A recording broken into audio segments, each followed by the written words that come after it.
Messieurs, dames, bonjour. Je suis avec Adriana, ici Bonjour. présente, et bienvenue à tous. L'idée, c'est de faire en 4 sessions, 2 de PACE et 2 de DEF. Donc, il y a un programme là tous les mois à peu près. On va essayer de reprendre, pour ceux qui passent le DIU et pour les autres, les tracés, qu'est-ce qui est tombé et qu'est-ce qui peut tomber sur le DIU.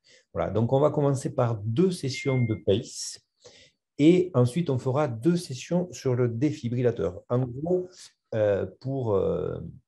pour les DIU, à chaque fois, il y a une question de cours et il y a 4 tracés. Et bon, pour faire partie des gens qui font tomber les tracés, généralement, on met 2 tracés de PACE et 2 tracés de DEF. Donc, ce que je vais vous montrer aujourd'hui, c'est d'abord les annales. On va reprendre un peu les quelques tracés qui sont tombés. On va essayer de réfléchir pourquoi ils sont tombés, quel est l'esprit du tracé. Et après, je vais vous montrer quelques tracés qui, à mon avis, sont tombables. Alors, pour le PACE, donc, il y aura 2 sessions. La première, on va faire une session exclusivement sur les nouveaux modes de stimulation. Et le deuxième, on verra tout ce qui est problème de TRE, tout ce qui est problème de tachycardie, ce genre de choses-là, qui peuvent tomber aussi sur des tracés de PACE. Mais ce que je vous dis là, c'est que, par exemple, à la dernière session, les 2 tracés de PACE qui sont tombés étaient 2 tracés en rapport avec les nouveaux modes de stimulation. Donc, ce que j'appelle nouveaux modes de stimulation, ça va être MVP, rythmique, ça va être le VP suppression de chez Biotronic, le rythmique. Voilà. Donc, on va essayer de détailler tout ça. Alors, un message très clair aussi, si vous passez le DIU, comment fonctionnent ces modes-là, c'est impératif de le savoir parfaitement parce que c'est à peu près certain qu'au moins un des 4 tracés sera sur un de ces modes-là. Donc, comment fonctionne le rythmique, vous devez le connaître parfaitement. Comment fonctionne le safer, vous devez le connaître parfaitement aussi. Alors, il y a quelques trucs à avoir bien en tête pour comprendre quel tracé peut tomber. Alors, on va commencer par le premier tracé. Vous voyez mon écran là? Oui. Alors, Saher Abou Alroub, bonjour monsieur de Clermont-Ferrand, comment vas-tu? Ça va et toi? Je vais bien, merci. Tracé qui est tombé l'année dernière. Patient appareillé d'un PM double chambre, c'est l'intitulé comme il est, hein, pour double chambre microporte pour BAV après TAVI. Dyspnée d'effort depuis peu de temps. Comment interprétez-vous ce tracé enregistré au cours d'une épreuve d'effort et que proposez-vous? Ok. Voilà, c'est toutes les informations que tu as. Là, il n'y a pas de mode de programmation et il y a ça, quoi. Et ce qu'on peut dire, donc au début, donc Ouais. là il est au cours d'épreuve d'effort, hein. Donc au Ouais. début on voit qu'il est, en tout cas il est sur un rythme spontané. Ouais, on a l'impression qu'il y a Euh, effectivement une activité. bon, On va très il difficile y à a voir, peut-être une mais oreillette dans l'onde-T là ouais. qui explique qui conduit. Ensuite, alors je ne saurais pas te dire s'il y a une oreillette dans l'onde-T là à un moment qui bloque, mais bon, Ici, là, on peut présumer qu'il y en a une là, on va dire. Donc, on peut peut-être qu'il y en a présumer. une Donc tu là. aurais une bloquée, la deuxième qui conduit. Et puis après, alors là, je pense que c'est juste une montée. Ou alors, soit il y a une onde P bloquée. En tout cas, on en voit une après qui est bloquée, là, qu'on distingue bien. Ouais. Là. Et puis après, on a une onde P qui, là, va être suivie par l'appareil, parce qu'il va déclencher un spike. Ouais. Et en fait, derrière, il compte. Derrière, il doit continuer en fait sa tachy, ou en fait, en tout cas, son activité supra qui est conduit, mais lui, il stimule au même moment, puis on a de la fusion, là, on voit des QRS fusionnés Ouais. sur les deux. Donc là, sur le fonctionnement de l'appareil, globalement, du point de vue de l'appareil, pour lui, ce qu'il voit, c'est que il a des ondes P bloquées, Ouais. Au moins une là, notamment dans une cette là, partie du probablement tracé. là, et ici, probablement. On est d'accord? Ouais. Donc, il a des ondes P bloquées, ce qui fait que il les suit pas. On sait qu'il est on sait que sur la fin du tracé, il est en DDD parce que il Ouais. écoute l'oreillette, il déclenche une stimulation. Ouais. Là, C'est-à-dire manifestement, il a bien deux sondes, il il suit écoute l'oreillette l'oreillette, derrière, il puisqu'il suit. est, il est à la même fréquence que là, hein. Là, on est spontané, on est Ouais. d'accord. Là, il est stimulé, donc on présume que là, il y a une onde P qui est là. Voilà, et il suit. Donc là, on est sur effectivement un fonctionnement au moins VDD, mais très probablement DDD, tout à fait. Donc, il y a un fonctionnement des DD et donc sur le début de tracé, l'onde P bloquée, normalement, s'il est en DDD, il aurait dû la suivre. Ouais. Donc, le seul moyen qu'il ait en fait d'expliquer ce tracé, c'est qu'il est sur un mode safer Ouais. où en fait, il a sur les ondes P bloquées, il a commuté, donc il était en ADI au début, il autorise des ondes P bloquées dans ce mode-là et il remplit en fait ses critères de commutation. Alors là, dépend les nombres d'ondes P qui considèrent qu'il bloque, mais si on dit que là, juste Il après est le plus QRS que qui passe, il y probable a qu'il y ait deux un des ondes deux P là, qui tu es d'accord? bloquent. Ouais. Celle-là, je pense qu'elle tombe. Alors, celle-là, elle est très proche, donc c'est pas impossible qu'elle tombe dans sa période de Dirac, qu'il la comptabilise pas dans ses compteurs, mais ou peut-être où il la compte et du coup il commute sur un critère BAV3 avec deux ondes P bloquées et Oui, là, manifestement, il commute. Donc, là il effectivement, commute. on va pas rentrer trop dans les détails, mais sur le SAFER, tu sais, il y a 4 critères de commutation. Ouais, Critère de PR long, là, ce n'est pas le cas. c'est pas le cas. Critère de BAV2, c'est 3 zones de P bloquées sur Ok. 12. Bon. Ouais, Et il ne faut pas que les zones de P soient consécutives. Et après, effectivement, tu as le critère de BAV3 et le critère de pause. le Le critère de critère de pause. BAV3, c'est Les deux, 2 hein. zones de P consécutives bloquées. Et le critère de pause qui est à 2, 3 ou 4 secondes, et on ne les a pas là. Le Yes. critère de pause, tu ne l'as pas. Hein. On est d'accord? Tu n'as pas une pause de 2, 3 ou 4 Non, secondes. non, non. Donc là, il est plus que probable que tu aies une onde de P bloquée ici qui soit vue, une onde de P bloquée ici qui soit vue, 2 ondes de P bloquées. OK? Critère de Commute BAV3. là-dessus. Ça ne peut pas être le critère de BAV2, ça ne peut pas être le critère de pause, il commute. Voilà, on va Ouais. dire très probablement le critère de On sait que BAV3. ça Donc BAV3. ça implique que vous connaissiez vos critères. OK? Bien. Et si vous les connaissez, vous les connaissez souvent mieux que les correcteurs. En fait. Vous allez voir, on a une grille, nous, après. On reçoit la grille et des fois, les grilles, elles sont un peu étonnantes. On va dire ça comme ça. Bien. Donc là, si tu veux avoir tous les points, on va regarder la grille. Comme ça, voilà. Tu vas dire donc un BAV d'effort, okay, Mhm. 2 pour 1, puis 2 ondes de P bloquées, qui entraîne une commutation en mode DDD. Donc, on est sur un mode SAFER. C'est un fonctionnement normal de SAFER. Il n'y a pas de Ouais. dysfonction, on est d'accord, l'algorithme. Il commute et effectivement, après, tu as à un moment donné des fusions. Bon, ça, moi, je ne l'aurais pas. Par exemple, si on m'avait demandé, je n'aurais pas répondu ça sur le tracé. Parce que bon, c'est le cas, mais je ne l'aurais peut-être pas vu. Mais tu vois, ça, par exemple, ça rajoute des points. Que proposez-vous? Bah, ce qu'on peut proposer chez lui, Bon, il est c'est un symptomatique. fonctionnement normal. Après, Est-ce donc, qu'il est adapté, le fonctionnement? Si un patient fait du BAV à l'effort, est-ce que tu vas le laisser comme ça?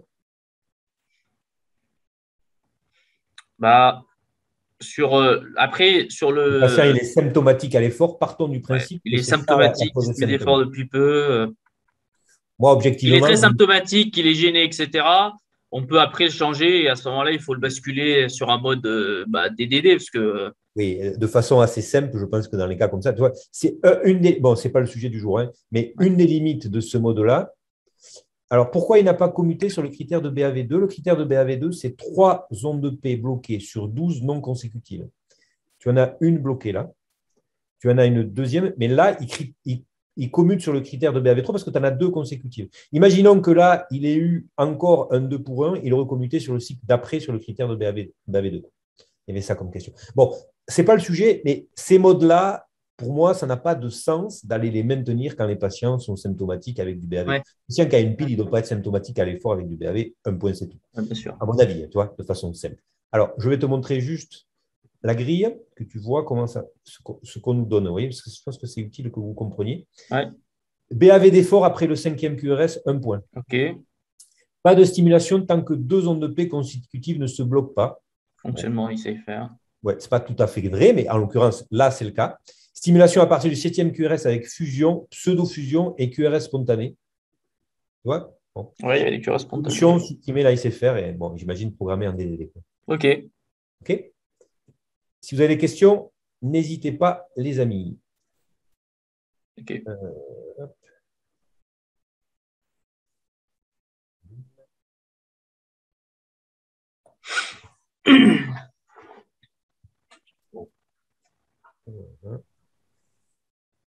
Alors, attendez. Hop, on va enchaîner. Alors, donnez-moi 2 petites secondes. Hop. 2, 3. Alors, on va changer. Qui se lance? Est-ce que quelqu'un veut se lancer? Quelqu'un? Léa Benabou. Êtes-vous là, Léa? Oui. Bonjour, Léa. Rebonjour. Tu vois le tracé? Oui. Voilà comment il se présente. Un de vos collègues vient vous voir car il a enregistré fortuitement cet ECG lors d'une consultation de routine chez un patient de 63 ans, appareillé récemment d'un stimulateur Medtronic pour BAV complet. Oui. Le patient est totalement asymptomatique. Que répondre et pourquoi? Alors. Donc, il y a ce tracé-là. Voilà. Tu as ce tracé et un patient qui est asymptomatique et il y a ça qui est enregistré. Alors. Et c'est un pacemaker Medtronic. Donc, il y a une stimulation au début du tracé, il y a une stimulation atriale Ouais. et un QRS qui est probablement spontané et large, mais Qui est probablement spontané et large, tout à fait. avec. Difficile, hein, objectivement, d'aller dire que là, il n'y a pas un spike. Mais ça, si tu veux, voilà. Le problème du tracé, c'est on te donne, il y a comme s'il n'y avait qu'une option, quoi. Alors que je pense qu'il y en a plusieurs, tu vois. Ouais. Parce que là, effectivement, ça pourrait être stimulation atriale, stimulation ventriculaire, atriale, ventriculaire, atriale, stimulation atriale et pas de stimulation ventriculaire. Et auquel cas, qu'est-ce que ça pourrait être? Tu vois, si tu avais stimulation atriale, stimulation ventriculaire, stimulation atriale, stimulation ventriculaire, stimulation atriale et rien. Perte de capture ventriculaire. Après, on ne voit pas de spike non plus, mais. Ça pourrait être une perte de capture ventriculaire. Une sous-détection. Ouais. Non, bah non, on ne peut pas, c'est une stimulation atriale. Ça pourrait être quoi d'autre? Parce que si tu regardes ton tracé, Ouais. est-ce que tu penses que ton ventricule il est spontané? Essaye d'analyser. Ouais. Ton ventricule il est spontané ou il est stimulé, d'après toi? Si tu regardes la suite, c'est un Medtronic. Alors, la fin, je vais enlever juste les noms des gens parce que je ne vois pas. Et par la suite, c'est juste une. Le ventricule, là, il est différent ou il est le même? Il est le même. Il est le même. Donc, il est stimulé. Donc, il est très probablement stimulé. Alors, qu'est-ce que ça peut être d'après toi? Donc, il y a une stimulation atriale qui n'est pas suivie d'un QRS. Ouais. Donc, une onde P bloquée.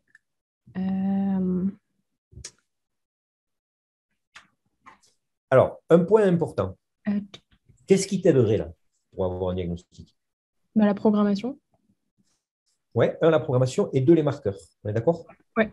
Si tu avais en dessous les marqueurs. C'est un problème ou si c'est physiologique. Alors, quelles sont les marques qui enregistrent automatiquement les commutations quand tu as un mode AAI vers un mode DDD? Tu vois ce que je veux dire? Quelles sont les 2 marques qui enregistrent les tracés?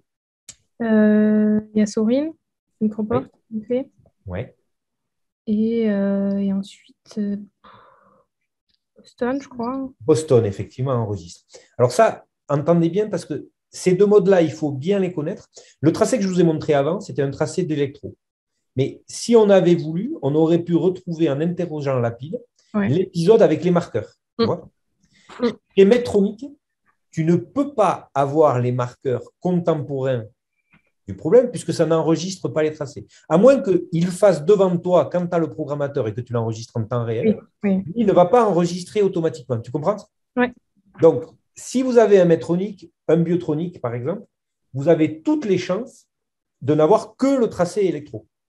Alors que si vous avez Microport et Boston, vous pouvez avoir les 2, le tracé avec les EGM. Donc, ça devient, moi je trouve que c'est plus tombable encore le Boston et le Microport. Parce que si je vais dans mes mémoires de PACE, je peux trouver plein d'épisodes de commutation sur BAV ou des choses comme ça avec les EGM. Vous comprenez?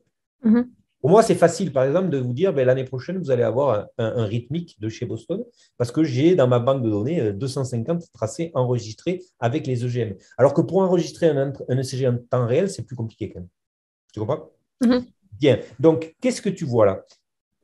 Donc, j'ai Qu'est-ce une que ça onde peut P être la tête? bloquée et ensuite, j'ai une stimulation ventriculaire. Ouais. Qu'est-ce qui a changé là? Je ne suis, enfin, j'ai plus de, je suis pas précédée d'une activité atriale ou alors. Non, peut-être que c'est très court. Ouais. C'est peut-être la stimulation ventriculaire qui suit la deuxième onde P à Ouais. 80. Ouais, exactement. Donc, si je résume, là, tu as stimulation atriale, très probable stimulation ventriculaire avec un délai AV programmé, stimulation atriale bloquée, stimulation atriale avec manifestement un raccourcissement du délai AV. Ça, il faut que vous le voyez, ça. Ouais. Tu vois. Ça, c'est la signature de chez Medtronic. Ouais. C'est-à-dire que quand tu as une activité atriale, alors on reviendra là-dessus, mais la stimulation ventriculaire, elle survient 80 millisecondes après le moment où survient la stimulation atriale ou le moment où serait survenue la stimulation atriale. Je vais vous expliquer ça tout à l'heure. OK?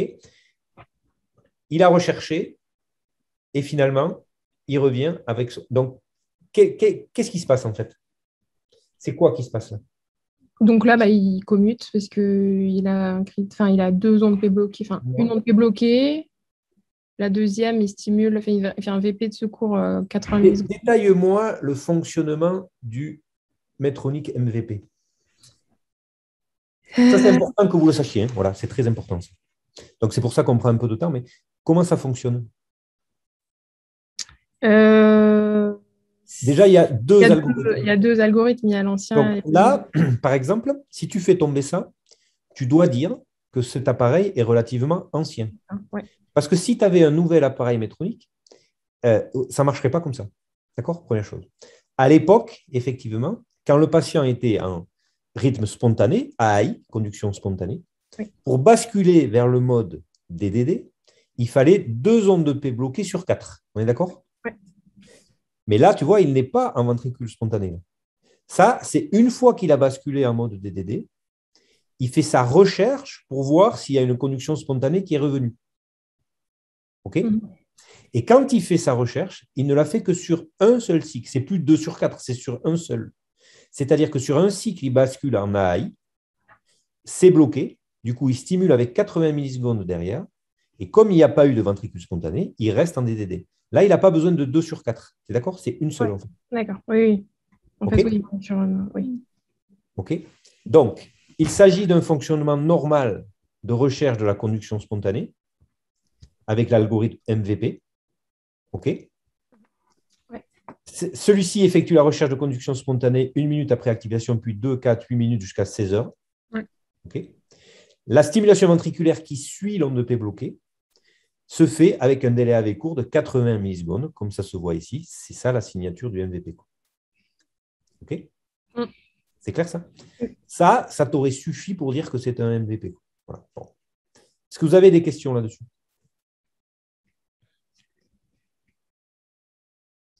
Vous trouvez dur ce tracé-là ou pas? C'est juste que c'est pas très évident au début. C'est pas très évident. Le QRS stimulé, Le fait que celui-là soit le même que celui-là, ça te fait penser quand même que c'est stimulé. oui, mais c'est. Ils auraient pu mettre MVP, ils auraient pu mettre tout ça, quoi. Tu vois bon, voilà. Mm. Mais en gros, quand même, c'est un problème clinique réel. C'est-à-dire qu'à une époque, quand on a commencé à mettre ces pacemakers-là, on a eu quand même très fréquemment des ondes de P bloquées, puisque ces modes-là acceptaient les ondes de P bloquées. Et ce scénario-là de l'infirmière qui t'appelait ou d'un médecin extérieur qui t'appelait pour te dire le pace ne fonctionne pas, c'est un mécanisme réel. Quoi. Oui. C'est fréquent, quoi. C'était fréquent, relativement fréquent. Et donc, c'est quelque chose qu'il faut connaître. Quoi. Ouais. OK? Alors, hop. Alors, attendez, hop, on va aller sur celui-là. On va changer. Qui se lance?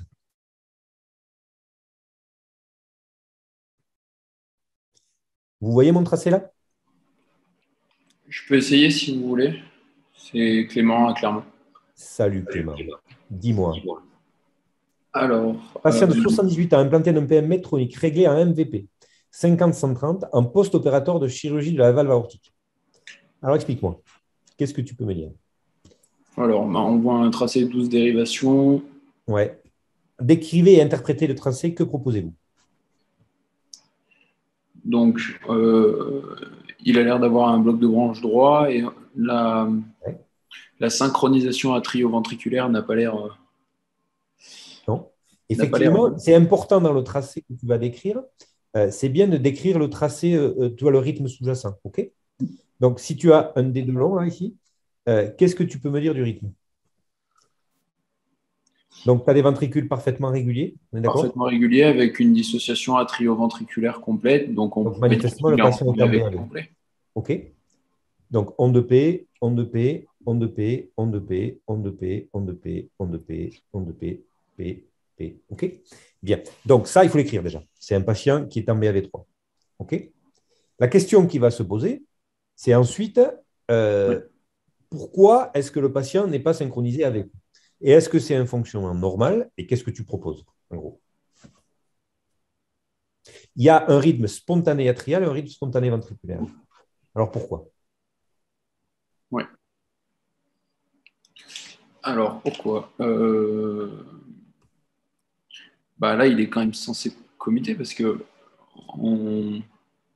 Enfin, après, on sait là, que on est sur du vieux MVP. Hein. On est sur du vieux MVP. On sait qu'il autorise des délais AV très longs parce qu'il ne commute pas sur un critère de BAV1. Délai AV, c'est quand il stimule. Donc, ouais. C'est un PR long. Il autorise des PR longs. Le vieux MVP, l'ancien, on va dire, il n'y avait aucune commutation par rapport à un PR long. C'est-à-dire qu'il n'y avait pas ce critère de PR long. On est d'accord? C'est-à-dire que quel que soit le PR, il considère que si entre deux RR, il y a un P, ça veut dire que ça n'est pas bloqué. Ouais. Okay. Donc là, par exemple, si tu as une onde P ici, là, c'est bon. OK? Ouais. Là, si tu as une onde P ici, là, c'est bon. OK? Donc, au niveau de la stimulation atriale, il est réglé à 50. Ouais. Là, il est plus rapide que 50 dans l'oreillette. On est d'accord? Donc, c'est normal qu'il ne stimule pas dans l'oreillette. La question, c'est pourquoi est-ce qu'il ne commute pas? Il commute c'est un fonctionnement normal ou pas? Je pense que ce n'est pas un fonctionnement normal, mais je pense que l'algorithme se fait leurrer parce qu'il ne remplit pas son critère de 2 ondes P bloquées sur 4. Ouais. Il le ferait commuter en DDD. OK. Donc, parce que du coup, là, il en a une. Si tu veux, ça, pour lui, ce n'est pas bloqué. Hein, on est d'accord? Ouais, je suis d'accord. Ça n'est pas bloqué. Non plus. Là, tu as une onde P ici et une là. Donc, ça, c'est bloqué. On est d'accord? Donc, celle-là est bloquée ou alors non entendue parce qu'elle est dans le blanking ou... Non. Les blankings, ils sont très courts chez Medtronic. Ils sont de l'ordre de 30 millisecondes. Okay. Quand tu as une détection ventriculaire, tu as effectivement un blanking atrial. Tu vois? Mais il dure 30 millisecondes. Là, il le verrait, ça. Il le voit, ça. D'accord. Donc, celle-là est bloquée. Celle-là, non. Celle-là, non. Celle-là, non. Celle-là, non. Celle-là, non. Celle-là, non. Celle-là est bloquée. Tu vois? Mais en gros, il n'a pas 2 sur 4. Ouais. Donc il ne commute pas en DDD. Maintenant, réponds-moi à la question, pourquoi est-ce qu'ici, il ne stimule pas? Alors que tout à l'heure, on a dit que quand il y a une onde P bloquée, ici, celle-là, elle est bloquée, il doit stimuler 80 millisecondes après. Parce que c'est uniquement sur les ondes P stimulées qui déclenchent un délai AV court. Sur les ondes P spontanées, il déclenche un délai AV normal. Non, c'est pas tout à fait ça. En fait, la stimulation, bon là on rentre vraiment dans le détail, et ce n'est pas ce qu'il vous demandait en l'occurrence. La stimulation du ventricule, si tu avais été sur des stimulations atriales, tu vois, stimulation atriale ici, stimulation atriale, il aurait stimulé ici 80 millisecondes. Là, en fait, le principe, c'est qu'il dit, ça c'est bloqué, j'ai mon onde P, ma stimulation ventriculaire, elle va survenir, si elle doit survenir, et si elle n'est pas inhibée par ce ventricule ici, là, à la fréquence minimale de suivi. À 80 millisecondes après le moment où aurait dû survenir l'onde de P stimulée. Tu comprends? Oui, d'accord. Là, il détecte l'onde de P ici. Là. Et il dit, je vais attendre. Si ma stimulation atriale devait être ici, tu vois, qui correspond à 50, j'aurais stimulé mon ventricule 80 millisecondes après. Ce n'est pas après l'onde de P spontanée, c'est après le moment où serait survenue l'onde de P stimulée. Tu comprends ça? Oui, il aurait stimulé à 1280 millisecondes de l'onde. Il aurait stimulé ici, par exemple. Voilà. Mais comme il y a un ventricule spontané, il s'inhibe. OK? D'accord. Bien. Donc, si je résume, c'est un peu compliqué, mais c'est important de connaître un peu les spécificités. Bon, la façon dont ils répondent, moi, je ne l'aurais pas fait comme ça à la grille, mais bon. Réponse, rythme sinusal BAV3. OK, on est d'accord? Oui. Pas de stimulation atriale ou ventriculaire. OK, parce qu'on est au-delà de la fréquence. Bon fonctionnement du PM, car fréquence AEV supérieure à fréquence minimale programmée. Bon, au niveau du V, ça n'a rien à voir. Hein. Voilà, mais bon. Et MVP autorise 2 ondes de P bloquées sur 4. Reprogrammation à mode DDD. OK? Ouais. C'est clair? Donc, il y a quand même pas mal de tracés où il faut penser à expliquer le tracé de base. OK? BAV3. Oui. Ensuite, à expliquer qu'il y a des ondes de P bloquées, mais c'est conforme au fonctionnement de l'algorithme. En pratique, moi, je n'ai jamais vu un dysfonctionnement de MVP, si tu veux. Le MVP, il fonctionne comme tu lui demandes de fonctionner. Tu comprends ce que je veux dire? Oui. Donc, voilà, il faut expliquer, voilà, ça fonctionne normalement parce que ça, parce que ça, parce que ça, parce que ça. OK? Et souvent, l'idée, quand même, c'est de reprogrammer en mode DDD. Oui.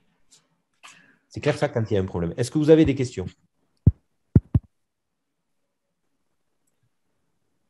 Non? Alors, attendez. Hop. Merde, donc, ben.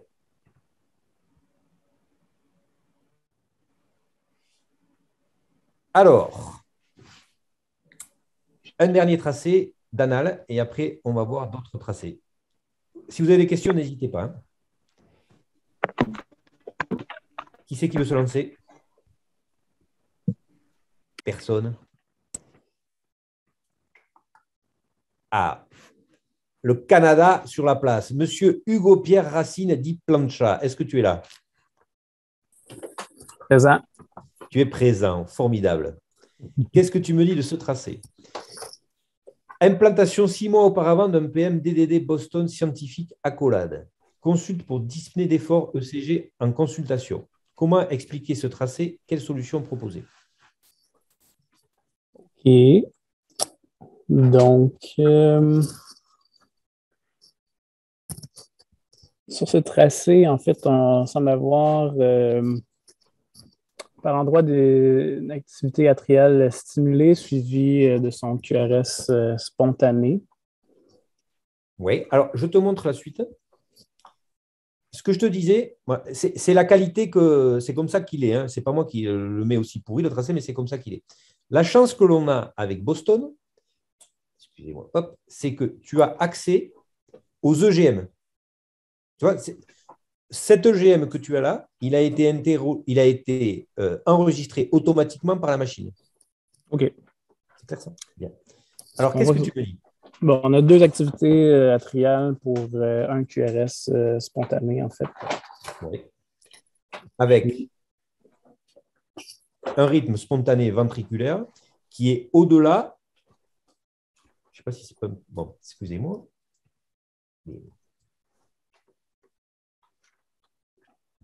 Hop. Tu as la programmation. Je vais essayer de vous la montrer, mais pas facile. Tu as la programmation. Il est programmé comment, ce pace? Il est programmé, en fait, en rythmique. Il y a le mode rythmique et avec une fréquence minimum de 60. Donc là, sur le tracé ECG, qu'est-ce qu'on avait? Pardon. Hop. Qu'est-ce que tu me dis sur le tracé? Pardon. En fait, on a une fréquence spontanée supérieure à 60 sur le tracé. Oui, on a une fréquence spontanée supérieure à 60. On est sur du 2 pour 1. Ouais. Est-ce que c'est normal qu'il ne commute pas, le tracé? Quel est le critère de commutation? Excusez-moi, c'est un peu le bordel là, mais quel est le critère de commutation pour le rythmique? Donc, le critère de commutation pour le rythmique… Ça, c'est un tracé qui est tombé l'année dernière aussi. Les deux. Vous aviez les deux. Vous aviez le microporte et vous aviez celui-là. OK. Donc, le rythmique, en fait, il fonctionne avec le VVI de secours. Puis, il va être programmé, en fait, 15 battements sous la fréquence cardiaque minimale programmée.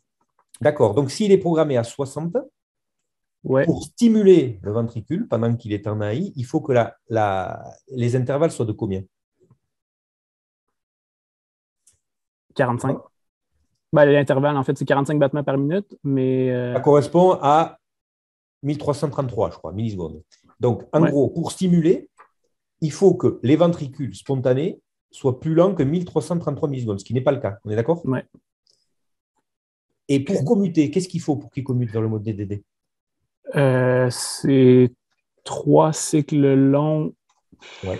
3 cycles longs sur 11. Sur Et 11, pour ok. être un cycle long quand tu es à 60, pourquoi? Pardon?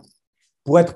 Là, c'est sûr qu'il faut que vous connaissiez les détails. Oui, les détails, vous devez connaître parfaitement les détails du rythmique. 3 cycles longs DDD, sur 11, c'est le 11 qui me manquait, que soit lent, en fait, sous la fréquence cardiaque minimale programmée. Non, il faut la fréquence minimum quand elle est à 60, c'est 1000. Un cycle est long s'il est 150 millisecondes plus lent que la fréquence minimum. Donc, en gros, si un cycle ventriculaire est plus lent que 1150 millisecondes, il est lent. Tu comprends? Oui. Quand tu es réglé à 60 par minute. Donc, quand tu regardes le rythmique, la première donnée que tu dois connaître, c'est à combien est programmée la fréquence minimum. Si tu es à 60, tu te dis, bon, mais voilà, si j'ai un cycle ventriculaire inférieur à 1150, c'est long. Et si c'est encore plus lent que 1333, je vais stimuler. Par contre, si jamais c'est plus rapide que 1150 millisecondes, il ne commutera pas parce que pour lui, il n'y a pas de cycle lent. Et lui, le fait que le rythmique ne procède pas du tout sur un rapport entre oreillette et ventricule. C'est un AAI avec un VVI de secours. La commutation ne se passe que sur l'analyse du cycle ventriculaire. C'est clair ça? De la fréquence ventriculaire. Oui. Lui qui ait des ondes de P bloquées, ce n'est pas la question. Lui, il regarde est-ce qu'il y a des cycles lents au niveau ventriculaire. C'est une différence par rapport aux autres appareils.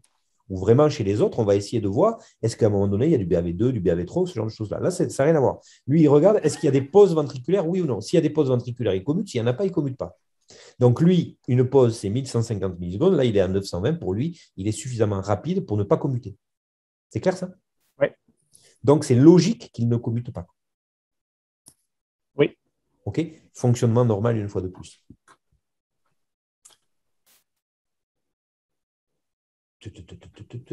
Je vais essayer de vous retrouver ça. Hop. Alors. Vous avez l'écran là? Tu vois? Oui. Là, tu as la correction, la grille. Donc, ça, c'était le tracé de l'année dernière. Bloc 2 pour 1 sur la grande partie du tracé. OK? Donc, BAV2. Fonctionnement lié à la logique de l'algorithme rythmique de préservation de la conduction AB spontanée. Fonctionnement en mode AI. Condition de bascule, ce que je vous disais, il faut des ventricules lents, hein, donc 150 là. Là, il n'en a pas. Donc, pas de VVI de secours, pas de commutation parce que les cycles ne sont pas lents. Donc, c'est un fonctionnement normal du rythmique, fonctionne normalement, hein, comme on lui a demandé de fonctionner. Et à chaque fois, recorporation en mode DDD avec rythmique non programmé et hystérésis du DAV non programmé. C'est clair ça? Est-ce que vous avez des questions? Ça marche comment la fréquence capteur, Pierre, là sur. Alors, effectivement, quand tu es à la fréquence capteur, donc, imaginons que tu sois à 60 par minute et que tu n'aies pas mis l'asservissement. D'accord? Ouais. Bien. Donc, là, le fonctionnement, il est simple. C'est les cycles ventriculaires plus lents que 1150 millisecondes. OK? Par contre, quand tu es à la fréquence capteur, c'est-à-dire que tu es à pace et que tu t'accélères, alors là, la valeur de référence, ce n'est plus 1150 millisecondes, c'est la fréquence capteur, donc de stimulation atriale, plus 150 millisecondes. Tu comprends? Okay. Si tu as des cycles stimulés atrio à 700 millisecondes, par exemple, ouais. Ce qui définit un cycle lent, c'est 700 plus 150, c'est-à-dire 1150. Par contre, la stimulation ventriculaire de secours, ça reste toujours 45 battements par minute. Okay. Tu vas avoir des cycles lents. Si par exemple tu stimules dans l'oreillette à 700 et que tu as des cycles ventriculaires, je ne sais pas moi, à 1000 millisecondes, ça sera lent. Par contre, la stimulation ventriculaire, c'est clair ça pour tout le monde? Bien. Est-ce que vous avez des questions? Non? Alors, on va enchaîner.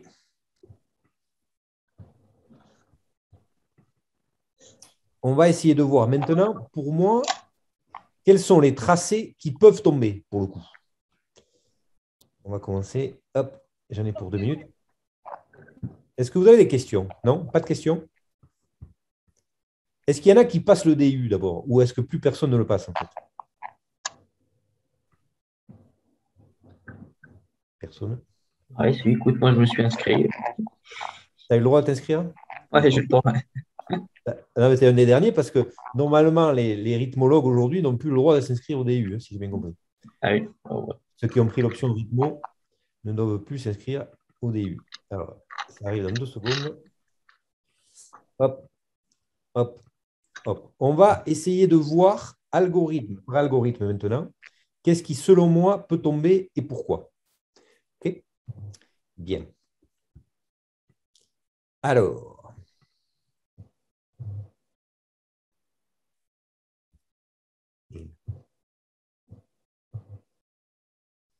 je me suis aussi inscrite. OK, hop.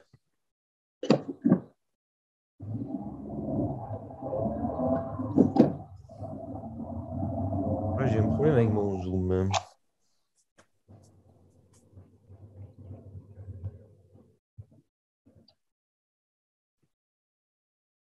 Merde.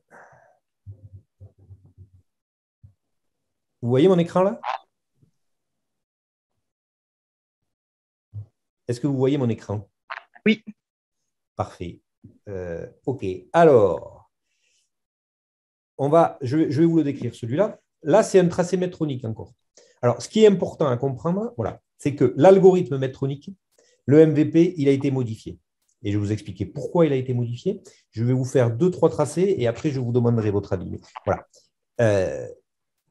Il y a l'ancien et le récent. Donc déjà, normalement, dans l'intitulé, vous devez savoir de quel type d'appareil il s'agit. Là, c'est un appareil ancien. Et là, c'est le moment où, voilà, il est peu probable que vous ayez un EGM, je vous répète, métronique, puisque pour enregistrer un EGM de commutation sur le MVP, il faut l'enregistrer en temps réel.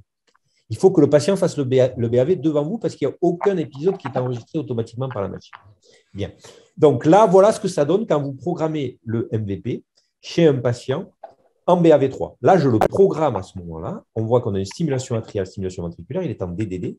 Je programme le MVP. Il est en BAV3. Je stimule l'oreillette. C'est bloqué. Je stimule 80 millisecondes après l'onde P bloquée. Je stimule l'oreillette. C'est encore bloqué. 80 millisecondes. Et je rebascule en DDD. Voilà quand ça fonctionne, quand c'est la première fois qu'il commute en mode DDD. OK? Après, c'est le tracé que vous avez vu tout à l'heure. Une fois qu'il a commuté, sur ces appareils-là, il n'y aura plus qu'une seule onde P bloquée puisqu'il fera sa décision sur une seule. Donc, une fois qu'il est en DDD, il va rechercher est-ce qu'il existe un rythme spontané et c'est ce qu'on a vu tout à l'heure et ça sera sur une seule onde P bloquée. Bien. Voilà ce que vous auriez si vous avez le tracé avec les marqueurs. Là, je l'ai parce que je l'ai enregistré une fois de plus en temps réel. Donc ça, c'est très rare hein, parce que généralement, on ne l'a pas. Donc voilà ce que ça donne. J'ai programmé le DDD. J'ai ma stimulation atriale qui est bloquée. J'ai une stimulation 80 millisecondes après l'onde P bloquée. J'ai une autre stimulation atriale bloquée, 80 millisecondes, et je rebascule en DDD. OK pour tout le monde? Bien. Voilà un tracé. Vous pouvez avoir, à mon avis, un tracé où on vous montre une fonction avec un des algorithmes. L'algorithme fonctionne bien et le but est de dire, ben voilà, il faut revenir au mode DDD. Vous pouvez aussi avoir un de ces modes-là où il y a un problème particulier causé par le mode et là, il faut faire quelque chose. Exemple ici, ce tracé-là, voilà un patient qui est en MVP. C'est une MVP vieille version. Pour ceux qui ont fait les cours avec moi, ils le connaissent bien, ce tracé. Vous êtes en cycle APACE-VS, APACE-VS, APACE-VS avec un PR très long. D'accord? C'est un patient qui fait un effort. Vous avez des intervalles à 500 millisecondes. Donc, c'est qu'il est en train de faire un effort. On est asservi. Sur ces appareils-là, il n'y avait aucune commutation possible sur PR long. C'était une des limites du MVP. Quand il continue son effort, à un moment donné, il a une activité atriale bloquée. Cette activité atriale est bloquée, il n'y a pas d'onde R. Du coup, on a une stimulation 80 millisecondes après. Vous avez un cycle long, une extrasystole ventriculaire et vous avez une TV qui démarre derrière. Donc, qu'est-ce que ça montre, ce tracé-là? Ce tracé-là, il est à connaître parce que vous avez toutes les limites du MVP. Vous n'avez pas de possibilité de commutation à l'effort sur un PR long. Il y avait une pause ventriculaire ici. On voit qu'on a une pause ventriculaire. Et cette pause ventriculaire, on sait que parfois, chez quelques patients, ça peut être pro-arythmogène. Et ici, c'est le cas. On a la pause, une extraventriculaire, et ça déclenche une TD. Donc, ce genre de tracé, vous pouvez l'avoir aussi au DIU. C'est-à-dire, on vous montre un tracé, il faut que vous expliquiez le fonctionnement. Et là, vous dites, il ne commute pas parce que sur PR long, il ne commute pas. Quand il y a une onde de P bloquée, eh bien, il stimule 80 millisecondes après la stimulation atriale. Et attention au risque arythmogène. Okay. Donc là, vous avez l'explication de pourquoi le MVP a été modifié. En fait. Pourquoi aujourd'hui, on a une nouvelle forme de MVP. Vous avez des questions sur ce tracé? Ce tracé-là, il est important parce que, bon, voilà. Mais en tout cas, pour l'histoire, retenez qu'on peut aussi vous montrer un fonctionnement normal du mode, mais ce fonctionnement normal qui crée un problème derrière. Quoi. Exemple, là, ce problème-là. Quoi. Bien. Hop.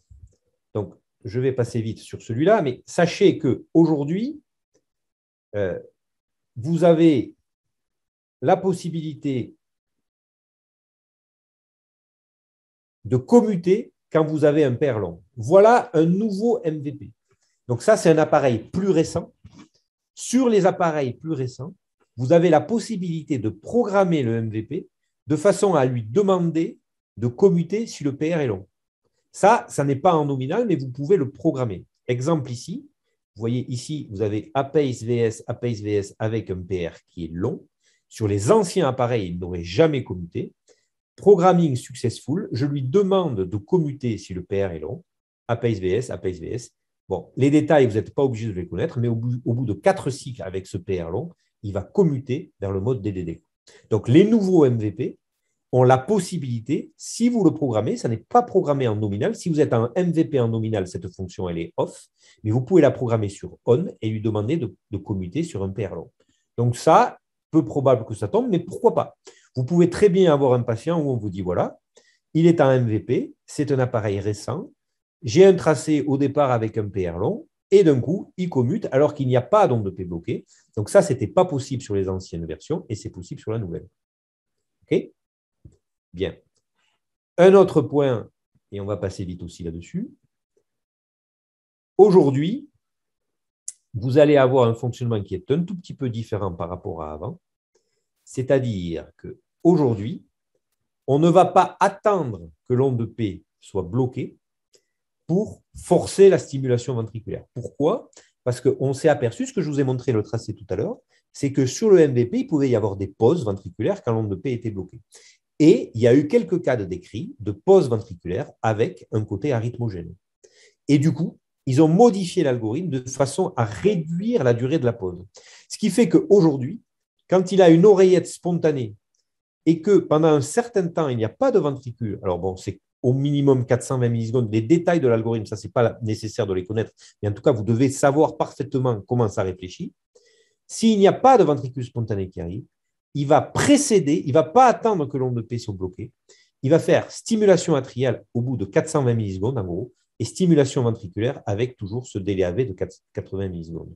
Okay. Donc, vous pouvez très bien avoir au DIU un tracé un peu bizarre avec une onde de P qui n'est pas suivie, puis le cycle stimulation atriale, stimulation ventriculaire avec un délai AV de 80 millisecondes. Et ça correspond au nouveau fonctionnement du MVP. Voilà, donc ça, le MVP, bon, c'est important que vous le connaissiez bien, l'ancienne version et la nouvelle. L'ancienne version, c'était très simple. C'était 2 ondes de P bloquées sur 4 et commutées avec un délai AV à chaque fois de 80 millisecondes. Ça, on repérait bien ça. Et maintenant, il y a cette nouvelle version avec, si vous le programmez, la possibilité de commuter sur PR long. Et ça, c'est non programmable. Si vous programmez le MVP, ça fonctionnera forcément comme ça, comme je vous le montre là, avec, attention, quand l'onde de P va être bloquée, il va précéder et il va faire stimulation atriale, stimulation ventriculaire.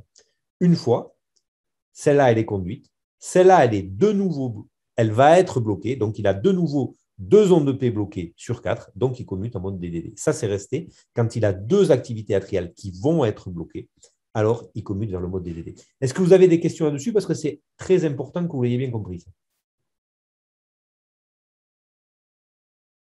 Non? Vous êtes toujours là? Alors, L'algorithme, là, le MVP, il attaque toutes les ondes P comme des ondes P bloquées. C'est-à-dire même celles qui tombent dans des périodes, on va dire, soit le réfractaires, MVP vraiment dans le blanking. travaille avec des blankings atriaux très, très courts. C'est-à-dire que quand tu as un ventricule spontané, au niveau de ton canal atrial, tu es obligé d'avoir un blanking atrial. Ouais. De la même façon, quand tu stimules l'oreillette, tu es obligé d'avoir un blanking ventriculaire. Obligé. OK? C'est clair ça? Bien. Mais en gros, n'importe quelle onde de P, où qu'elle soit, si elle est en dehors de son blanking et qu'elle n'est pas suivie, elle est considérée comme bloquée. OK.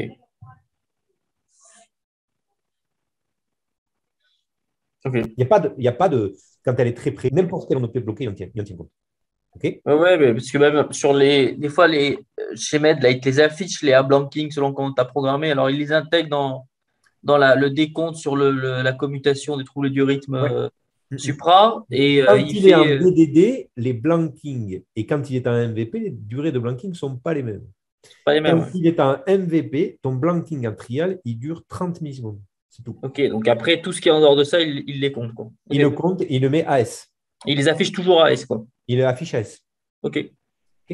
Bien. Alors, autre chose, voilà, dans les modes qu'il faut connaître, chez Saint-Jude, c'est assez improbable. Bon, le mode, c'est le VIP. Bon, c'est assez peu propice à avoir des tracés. Mais vous pouvez avoir ce tracé-là.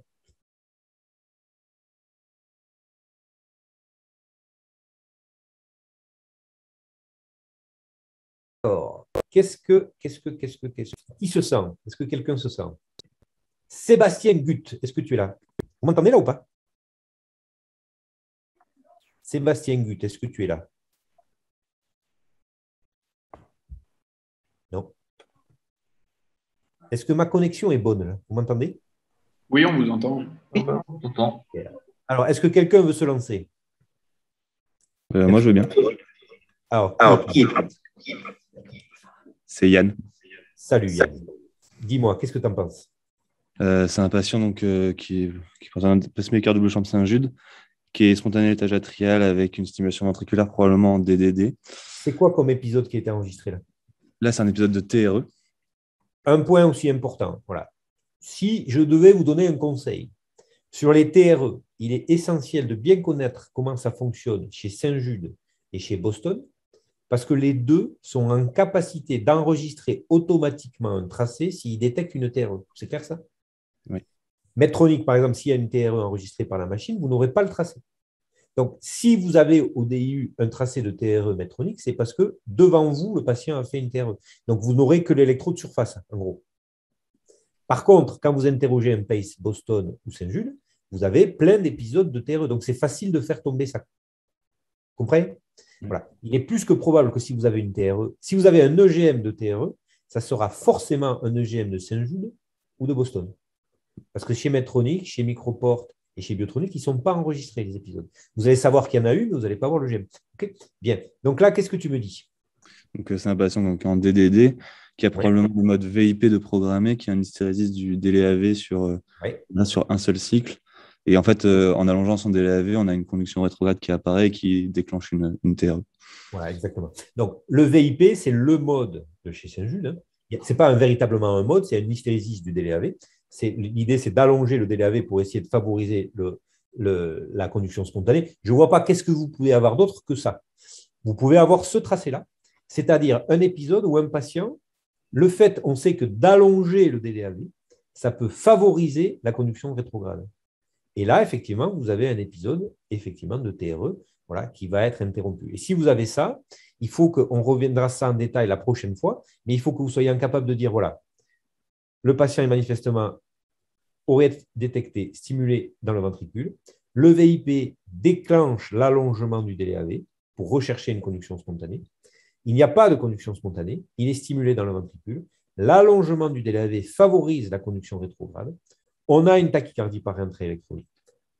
Pour le diagnostic de tachycardie par entrée électronique, chez Saint-Jude, il faut 8 cycles VPACE, VPACE, peu importe. Au bout de 8, il va suspecter une TRE. On reverra ça en détail la prochaine fois. Pour vérifier qu'il s'agit bien d'une TRE, il va allonger son délai AV. Il retarde, vous voyez, vous aviez un délai AV de 200 millisecondes, il le met à 250 millisecondes. En allongeant le délai AV, il va regarder ensuite le cycle atrial qui suit. Si, quand j'allonge le délai AV, je retarde l'oreillette qui suit, c'est que mon oreillette dépend de mon ventricule et qu'il s'agit donc bien d'une TRE. J'ai retardé le moment de survenue du ventricule. Du coup, quand je regarde mon cycle atrial, je m'aperçois qu'avant, j'étais à 500 millisecondes, maintenant je suis à 535. Je retarde le ventricule, je retarde aussi l'oreillette. Ça veut donc dire que l'oreillette est directement reliée à ce ventricule-là. Il s'agit donc d'une TRE et j'ai mon algorithme d'interruption. Bon, en gros, voilà, ça, on reverra ça en détail, mais les algorithmes anti-TRE, c'est important de les connaître aussi. Voilà. Et là, il faut savoir que ces modes-là qui allongent le délai AV, eh bien, il y a ce risque de tachycardie par réentrée électronique. Et un tracé de cet ordre-là, c'est tombable. Voilà. Ça, moi, par exemple, je n'hésiterai pas à faire tomber un tracé comme ça. Ça, très bien. Voilà. C'est le VIP qui déclenche la TRE. Donc là aussi, on arrêtera l'algorithme VIP. OK? Bien. Voilà un tracé biotronique. Ce tracé biotronique, c'est très probable que vous en ayez. Il n'y a pas d'enregistrement automatique du biotronique. Une fois de plus, des commutations. Donc, c'est le VP suppression. Là aussi, il faut connaître les modes. C'est très improbable que vous ayez un tracé comme celui-là, où là, vous allez voir, à un moment donné, il va y avoir des ondes de P bloquées, une onde de P bloquée, une deuxième, une troisième, et il va commuter en mode DDD. Parce que ce tracé-là, moi, je l'ai enregistré en temps réel.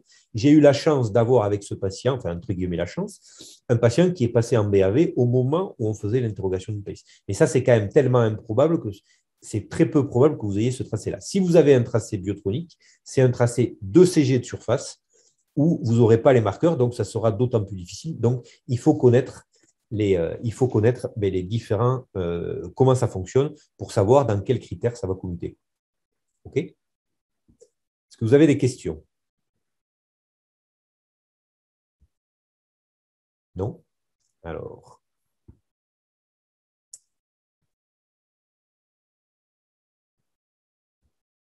Hop.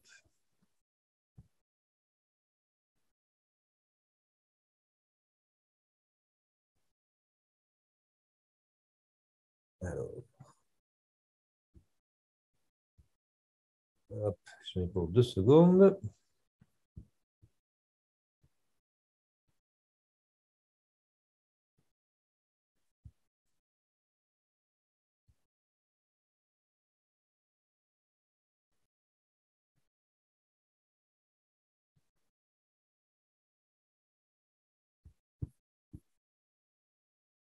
Hop.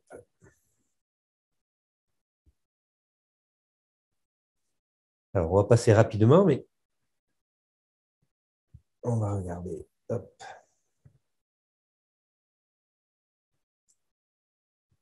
Ce qui peut tomber, ce sont les tracés microportes. Parce qu'une fois de plus, microportes, ils enregistrent quand il y a un patient qui est en AI, quand il va basculer vers le mode DDD, ils vont enregistrer. Donc là, forcément, c'est assez facile d'avoir des tracés, une fois de plus. Bon, alors, là, il faut connaître ces critères. Voilà, là, je vous montre un tracé au départ de fonctionnement normal. Il faut connaître les marqueurs aussi. Stimulation atriale chez microporte, c'est A.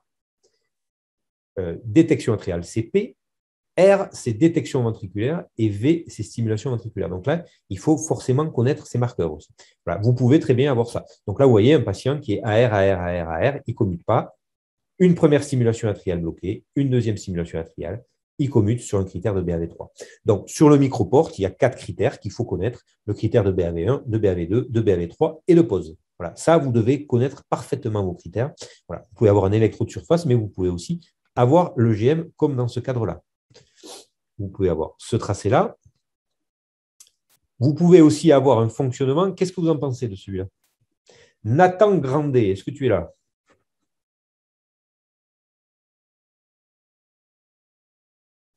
Nathan, tu es là? Non, tu n'es pas là. Nadir Moussaoui, est-ce que tu es là? Oui, bonjour. Salut Nadir. Qu'est-ce que tu penses de ce tracé? Du coup, là, il y a une commutation de mode au niveau du trait. Ouais. Donc, c'est toujours un microporte. Toujours Stimulation ça. atriale, détection ventriculaire. Il commute, pourquoi? Je dirais qu'il commute plutôt sur le critère de pause à 2 secondes. Ouais, et très probablement, il y a une stimulation atriale qui est dite bloquée ici. OK? Donc, ça ne peut pas être le critère de PR long, puisqu'il n'est pas long. Ça ne peut pas être le critère de BAV2. BAV2, c'est 3 sur 12, donc ce n'est pas le cas. Ça ne peut pas être le critère de BAV3 parce qu'il faut 2 stimulations ou détection atriale bloquée consécutives. Ça peut être effectivement, et c'est sûr même, c'est le critère de pause, puisqu'on a une pause ici à 2 secondes. Donc, vous étiez programmé à 2 secondes. Voilà. Qu'est-ce que tu as d'autre à me dire sur ce tracé? Est-ce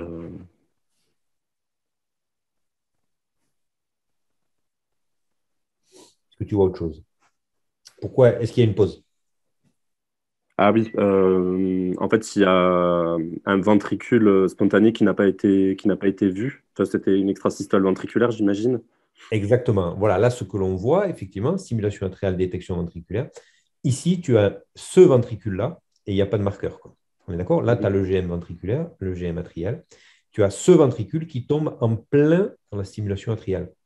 Et ce que je vous disais tout à l'heure, c'est que quand tu stimules l'oreillette, tu stimules en volts. Au niveau du ventricule, tu es en millivolts. Si tu ne mets pas de blanking au niveau du ventricule quand tu stimules l'oreillette, tu es sûr d'entendre la stimulation atriale. Okay? Donc, même quand on dit que c'est du AAI, ce n'est pas vraiment du AAI parce que le ventricule, il doit se protéger quand il y a une stimulation atriale. Tu comprends? Okay. Donc, quand tu as une stimulation atriale, il y a un blanking ventriculaire. Et donc là, par exemple, cette extrasystole, elle n'est pas vue parce qu'elle tombe pile en même temps que la stimulation atriale, donc dans le blanking ventriculaire post-stimulation atriale.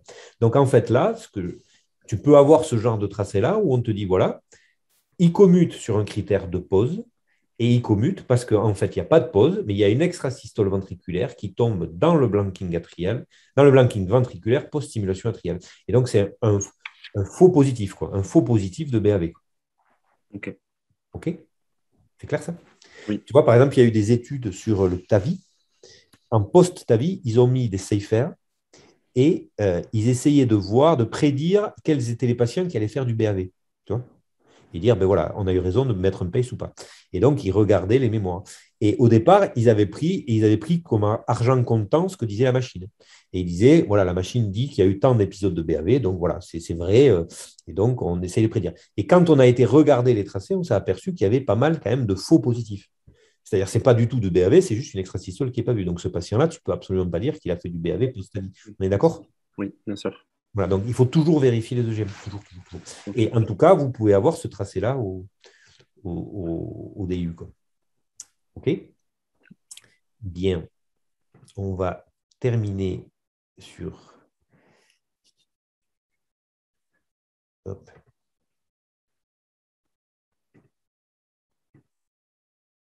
Ce qui peut tomber aussi, voilà, et qui peut tomber vraiment, c'est le rythmique.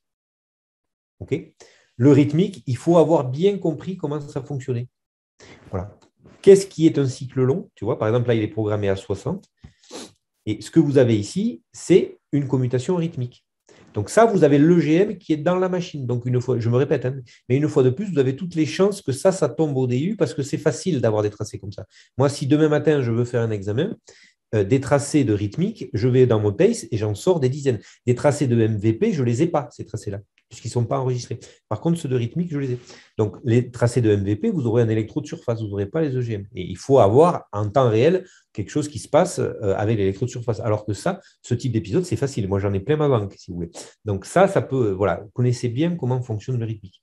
Donc, vous voyez, là, vous avez une onde de P bloquée, mais ce n'est pas comme ça qu'il réfléchit. On ne dit pas qu'il commute parce qu'il a des ondes de P bloquées. Le rythmique, il commute parce qu'il a des cycles ventriculaires qui sont longs. Alors, quand vous avez des ondes de P bloquées, vous avez aussi des cycles ventriculaires qui sont longs. Mais en tout cas, la réflexion ne se fait pas du tout sur le rapport entre les oreillettes et les ventricules.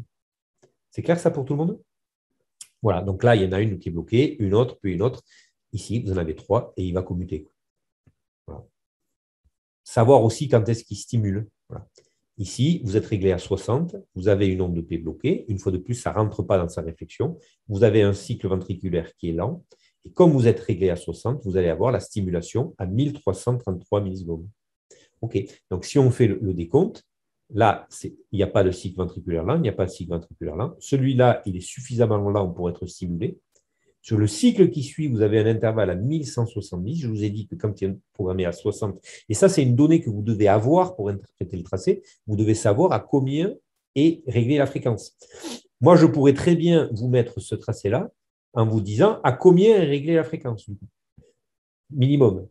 Si vous avez un cycle à 1333, c'est qu'il stimule à 45 et que donc la fréquence minimum, c'est 45 plus 15, c'est 60. Vous pouvez l'avoir dans l'autre sens aussi. Je peux vous montrer ce tracé-là et vous dire à combien est réglée la fréquence minimum.